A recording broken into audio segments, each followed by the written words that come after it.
فرمائے کبھی اے نوجوان مسلم تدبر بھی کیا تو نے، شاعر کہتا ہے کبھی اے نوجوان مسلم تدبر بھی کیا تو نے، وہ کیا گردوں تھا تو جس کا ہے ٹوٹا ہوا تارا۔ کبھی تھا تو جو آسمان پہ چمکا کرتا تھا، کبھی تھا جس سے تے لوگ تجھے دیکھ کر رہنمائی اور آشنائی حاصل کیا کرتے تھے، آج دیکھ کر تجھے اپنے ہی سروں کو جھکا لیا کرتے ہیں۔ ہم نے بہت نام سنا محمد بن قاسم کا کہ جو راجہ داہر کے مقابلے میں چلا تھا، وہ کوئی بڑا یا کوئی بوڑھا آدمی نہیں تھا کہ جس کی شہوانی اور نفسانی خواہشات ختم ہو چکی تھی، نہیں، ایک نوجوان تھا۔ اور مورخین میں اختلاف ہے، بعض مورخین فرماتے ہیں کہ اس کی عمر 14 سال، بعض نے 18 سال، بعض نے 21 سال کا نوجوان لکھا ہے۔ عراق سے چلتا ہے، سینکڑوں میل کا سفر کرنے کے بعد سندھ کے مقام پر راجہ داہر کو شکست دیتا ہے۔ یہ وہ نوجوان ہے جس کی عفت، پاک دامنی اور جس کی شکل اور صورت کو دیکھ کر کئی لاکھ ہندو کلمہ پڑھ کے مسلمان ہو جاتے ہیں۔ کیا تھا یہ؟ وہ بھی تو ایک نوجوان ہی تھا نا، وہ بھی تو ایک کلمہ گو مسلمان ہی تھا۔ اس کے اندر بھی خواہشات نفسانی تھیں، اس کے اندر بھی وہ جذبات تھے، اس کے ساتھ بھی وہ شیطان تھا جو ہمارے اور آپ کے ساتھ لگا ہوا ہے، لیکن نہیں، اس دل کے اندر بھرا ہوا تھا تو عشق رسول بھرا ہوا تھا، بھری ہوئی تو اللہ کی محبت بھری ہوئی تھی، پیشانی تھی تو صرف خدا کے سامنے جھکنے والی تھی، نہ کہ مغربی معبودوں کو خدا بنا کر ان کی تہذیب کو اپنانے والی تھی۔ آج ہم نے مغربی تہذیب کو اپنا معبود بنا لیا، جو وہ قدم اٹھائیں گے ہم بھی وہ قدم اٹھائیں گے، جو وہ پہنیں گے ہم بھی وہ پہنیں گے، جو وہ اتاریں گے ہم بھی اتار دیں گے، جو وہ کھائیں گے ہم بھی وہ کھائیں گے، اور جس کی وجہ سے آج جہاں اور بہت ساری برائیاں ہمارے اندر عود کر کے آئی ہیں، جس کی وجہ سے ہمیں بہت زیادہ نقصان اٹھانا پڑا ہے، ان میں سب سے زیادہ نقصان امت مسلمہ کے اس نوجوانوں کو حیا کی وجہ سے اٹھانا پڑا ہے۔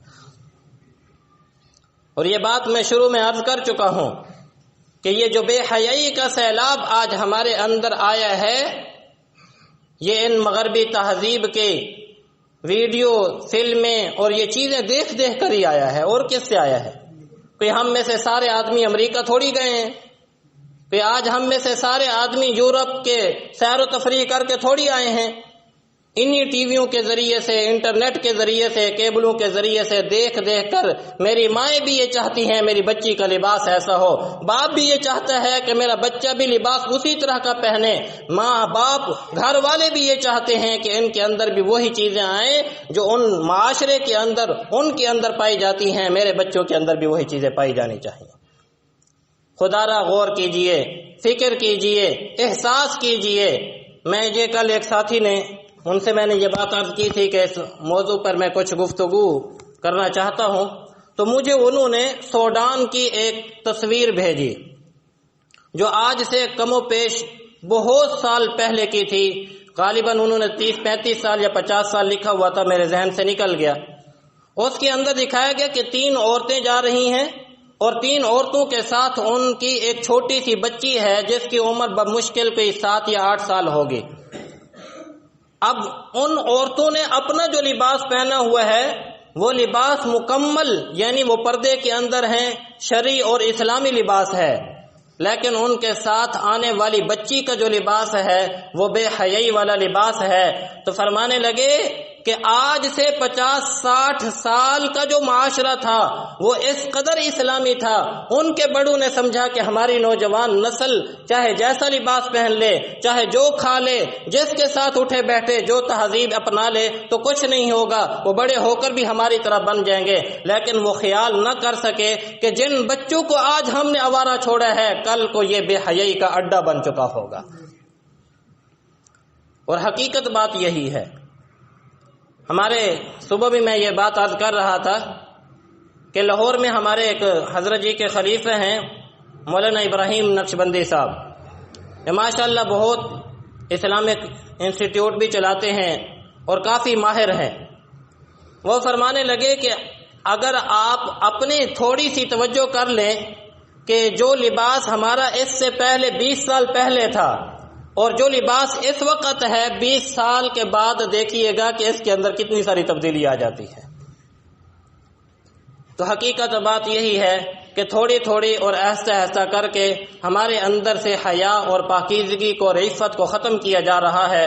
خدا را اپنی اولادوں کی تربیت اچھے نہج پر کیجئے. اللہ ہم سب کو سمجھنے اور عمل کرنے کی توفیق نصیب فرمائے اور اس ویلنٹائن ڈے سے اپنی ہی بھی حفاظت کیجئے اور اپنے نوجوان بچوں کو بھی سمجھائیے. اللہ ہم سب کی حفاظت فرمائے. وآخر دعوانا الحمدللہ رب العالمین.